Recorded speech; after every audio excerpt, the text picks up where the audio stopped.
All right, this last lesson in Chapter 7 is really looking at 3 different types of linear systems. And let's get straight into it. So in general, a linear system will have one solution if we're looking at 2 lines in which the slopes are different. So if you visualize 2 lines, I don't know,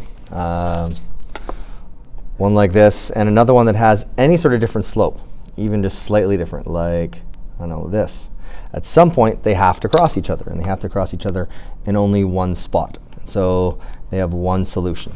So as soon as you look at 2 linear equations, or we say if you look at a linear system. Cesar, could you come to the office, please? Cesar, could you come to the office? Thank you. And once you notice the 2 equations have different slopes, the 2 functions have different slopes, you know there's going to be one solution. That's some point, right? X comma y. All right, so with that said, how can it be if there's no solutions? The only way 2 lines can have no solutions is if their slopes are the same, but their y-intercepts are different.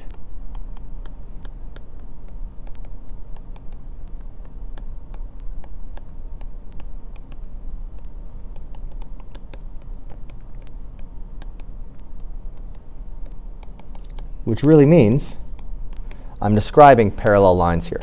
So if you visualize 2 lines that have the same slope but have a different y-intercept, that means they must just be parallel to one another, right? Maybe I'll just even draw an xy axis for this one. So here's my xy axis. And so I'm going to draw one line, I don't know, like this. I'm now going to draw another line that's parallel to it but a different y-intercept. So I don't know, right here. And if they're parallel, if they're perfectly parallel, that means the slopes are the same, and they'll never, ever, ever cross each other. And so this means they are parallel lines. And so if the 2 lines are parallel, which means they have the same slope but different y-intercepts, there'll never be any solutions. There'll be no solutions at all. And so what does it mean if there's an infinitely many solutions? That means essentially the lines are the same. The lines are equivalent. Or we could say if the slopes and y-intercepts are the same. Which means the 2 equations may look different, but they are equivalent. So equivalent lines, or equivalent equations. So I said they may not look, I mean the equations may not look the same, but they are actually equivalent to one another. And again, if you graph them, that means it looks kind of silly. You have 2 lines exactly on top of each other. And so where do they cross? Infinitely many times, right? There's an infinite number of places where they cross, so we say there's infinite solutions. Or if you want to use fancy terminology, we say they are coincident lines, but I'll just say infinitely many solutions. And so the idea for this is to look at these systems and without graphing a whole bunch, without actually solving, just try to determine if there's one solution, no solutions, or infinitely many solutions. So for example, what I would recommend is I'm going to do a few of these, and I'd highly recommend you just kind of pause the video and try the rest on your own. But if I look at this first equation, the key here is I can see they have different constants here. So why does that matter? Well, everything else is the same, which means I know if I solve for y, I'm going to get the exact same slope. I don't really care what the slope is. I know it's going to be the same, because when you solve for y, you look at the coefficient of x. And yeah, I have to subtract 2x from both sides and divide by 3. But I'd be doing the exact same thing on both sides. So I know these 2 lines have the same slope, but I know their constant terms are different. Which means I know, without actually doing any direct algebraic work, I know these 2 lines have the same slope but a different y-intercept, which means they're parallel lines, which means there are no solutions. And if I actually, if I actually started finding the equation for each in slope-intercept form, I would see they have the exact same slope, but the y-intercept would be different. However, I don't actually need to do that to determine there's no solutions. Once I notice, hey, they're exactly the same except they have a different constant, which means I know they're going to have the same slope. The next one, they're literally the same equation. So I know they're going to be on top of each other, so I know there are infinitely many solutions, infinite solutions. And the last one I'm going to do before I recommend you kind of pause the video is if I look at this, I can tell the slopes are going to be different. And I can tell the slopes are going to be different because, for example, if I look at the first one, if I was to find the slope, I would, I'd get 3y equals, I would add 12 to both sides. and I would minus 2x from both sides. However, for slope, all I really care about is what's in front of the x, and then I'm going to divide both sides by 3. So I can see the slope for the first equation is going to be negative 2 over 3, the number multiplied to x. I can see it's different numbers for the second equation. I would subtract by 3x and then divide by 2. All that really matters is they're different. And so I can tell the slopes will not be equivalent to one another. Now, if that's not obvious to you, just do the same thing I did. Actually take this equation, and solve for y. So subtract 3x from both sides, you get 2y equals, and add 12 to both sides. If I actually do that, I get 2y equals negative 3x plus 12, and then divide both sides by 2. And notice my slopes are different. One is negative 2 over 3, one's negative 3 over 2. But the key is, once I know the slopes are different, I don't really care about the rest. I know there's going to be one solution.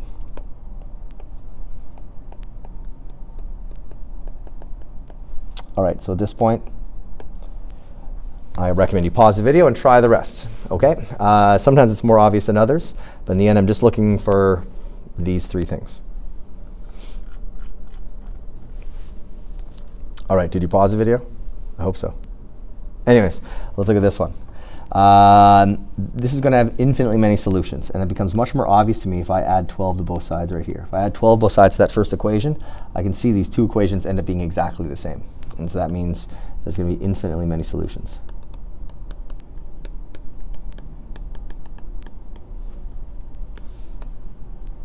Okay, let's look at the next one. I can see right away the slopes are going to be different. And I know the slopes are going to be different because if I actually solve for y, if I compare my coefficients here, at some point I'm going to, for example, subtract 2x from both sides for this equation. I'm going to subtract 4x from both sides for this equation. But then each of those are going to be divided by 3. So I can just see ahead that the slopes are going to be different. But again, if you struggle with seeing ahead that much without writing it down, just write it down. Actually find the equations for each of these. Although after a while, it does become, for what I'm asking here, it becomes a lot of extra work. Once I see the slopes are going to be different, there's going to be just one solution.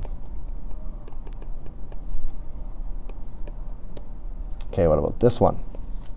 The key here is to realize my 2 equations are different, but my bottom equation is the exact same as the first equation if I double this. If I take this equation and times by 2, if I times everything by 2, I end up with this equation, which means these 2 equations are equivalent, which means the 2 lines must be the same, which means there's infinitely many solutions.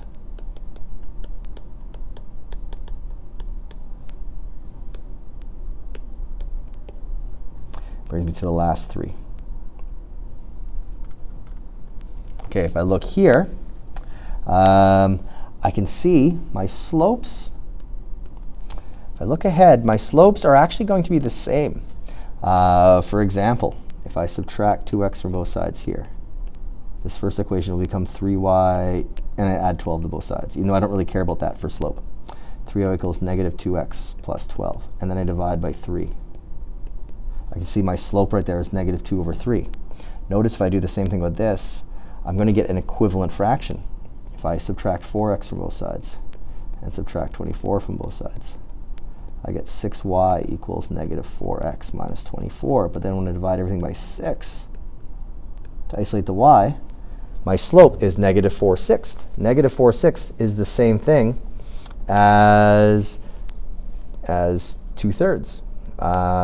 So I can see right now these 2 lines have the same slope, but the y-intercepts are going to be different. And they're going to be different mainly because one is negative and one is positive. If I actually solve for the y-intercept, notice these are different signs. And so they're going to have the same slopes, but I can just see the y-intercept is not going to be the same. And once you have the same slope but different y-intercepts, that means you have no solutions. It's probably the hardest one so far.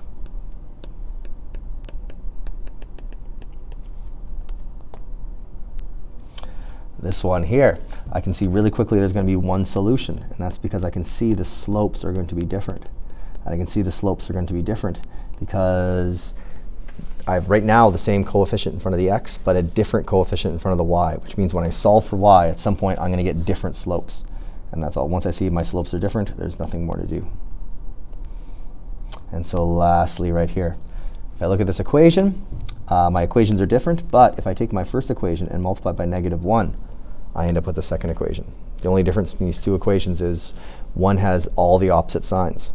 Or I could take the bottom equation, multiply it by -1, and get to the top. Or there's other things I can do. Once I realize the two equations are equivalent, I know there's infinite solutions.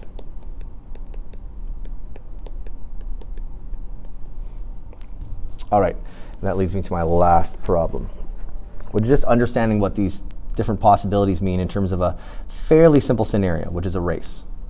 Okay, so for each of these, A is Al, A is line blue, Bo is line red, A and B, and you can see these three different graphs, three different systems.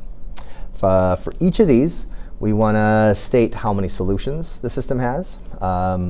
Or actually, you know what? Not even that. You can see the number of solutions. For each of these, I want to state what the scenario is describing, and if there is a solution, what it represents.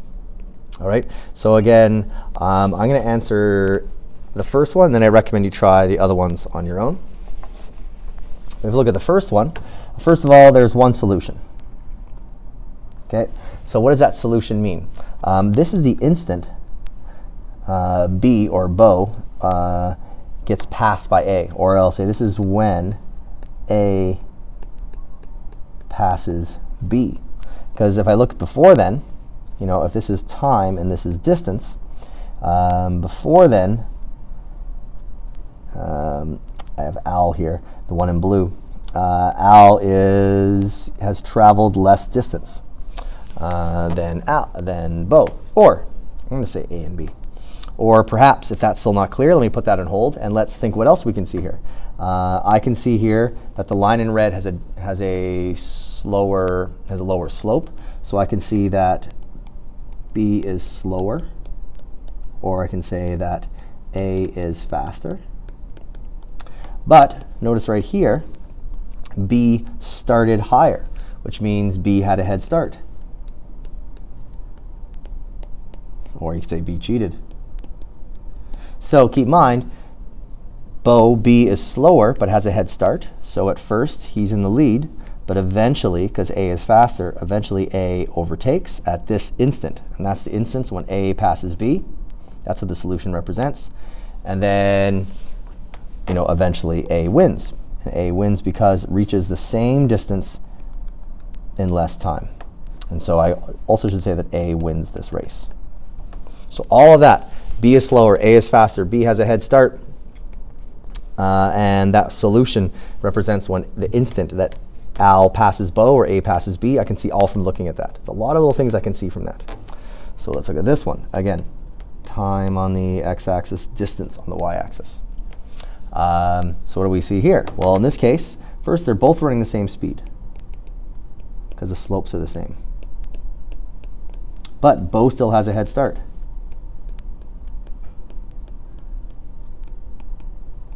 So if you have a head start against someone in a race and the two of you run the exact same speed, of course B wins, Bo wins. And there's no solution here. There's no solution, which means the whole time they're running, they're the exact same distance from one another. That's what it really means. But they never pass, we know no one passes the other. They're always the exact same distance because they're running the exact same speed, but Bo had a head start. And the last one. What do we have here? It's kind of hard to see. I got two lines on top of each other. Well, this means, first of all, who wins? They tie. So A and B tie. They're both going the exact same speed the entire time. And they start at the same time. Or they start in the same spot, and there's no head start. They both start in the same place, or I'll say same place. So visualize that. Two people start a race. No one has a head start. They run the entire race the exact same speed. That means this is showing you that the entire time they're running, they're exactly beside each other the entire time. And then, yeah, of course, they tie them. And so the entire time they're beside each other, which makes sense. If two people run a race the exact same speed the entire time, which is honestly very unlikely to run the exact same speed the entire time. But if they were, they would be beside each other the entire time. And this is what the graph would look like. And so there's infinitely many solutions because they're beside each other the entire time for the race. All right. With that said, the main part of this is realizing that with linear systems, there doesn't have to be just one solution. I said there could be none. There could be infinitely many, although one solution is by far the most common. And that finishes the day.